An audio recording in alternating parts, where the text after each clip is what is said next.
Hello and welcome back to the 5th episode of INaction's How to Fix the World in 80 Days. Let's talk about that friend we all have who complains about everything. It's politicians this, corporations that, but they never offer any actual real solutions. And they'll tell you, well, it's not my job, but if you want to live in a better world, newsflash buddy, it is your job. So where do we start? The bare minimum would be voting, and we only really need to show up a few times every 4 years, but still, our turnout rates are embarrassingly low. I mean, look at this chart. Sure, there are some good scores on there, but most of them are pathetic. There's no reason our turnout rates shouldn't be close to 100%. So for all you people out there complaining about Trump and how the world's going to shit, well, only 55% of you losers even bothered to show up for the last election. And for all my friends laughing in Canada, we're not much better. Only 68% of us showed up to our last election, and the one before that, 61%. It's just not good enough. Now, I guarantee there are some people out there who are trying to justify their decision not to vote. And if you live in a country like North Korea or Zimbabwe, where voting for the other guy is basically a death sentence, I understand not voting. And maybe you were out of town, or you had a family emergency. I know that shit happens. But if you didn't vote because you thought the candidates were too similar, or you didn't want to walk that far, or you just couldn't give a damn one way or the other, that's fine, but then stop complaining. You had a chance to do something, and you did nothing. And don't get me wrong, I'll be the first to agree that a lot of candidates are useless, cardboard cutouts of human beings repeating the same cliche answers and getting nothing done. I agree that it's frustrating to feel like all we're getting out of politics is corruption and bureaucracy.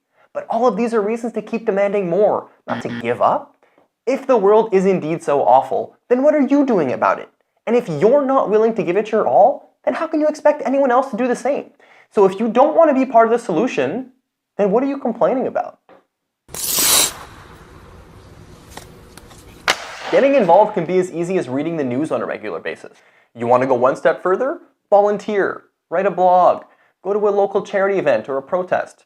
You can even join an organization or write your local member of government. There are plenty of ways to get involved. You just need to find what works best for you. Looking even deeper, there are more institutional solutions we can look into to getting people more involved. How about mandatory voting, where if you don't show up to vote, you actually get fined? They have this in Turkey, in Belgium, in Australia, actually in over 25 countries. And look, these people actually show up to vote. I actually don't agree with mandatory voting, but hey, at least they're trying something. How about making voting more accessible? It's 2017. Why can I not vote online yet? Maybe make voting a national holiday or hold the vote over multiple days. Let's get creative here. There's got to be better ways to get people to show up to vote. Speaking of voting, we should be able to vote on more than just who our representatives are. Let's look into direct democracy, like they have in Switzerland. So if the Swiss people want to challenge a law that they don't agree with, they can force the government to offer a referendum on any issue by gathering 50,000 signatures. That's awesome, Switzerland. I also feel like we should make the tax system more personable. So before the budget is finalized, imagine every citizen got a pie chart and they could determine how much they wanted to spend on military, on infrastructure, on social services, on whatever. I would love to know how people want to spend our tax money, and politicians should care about that too.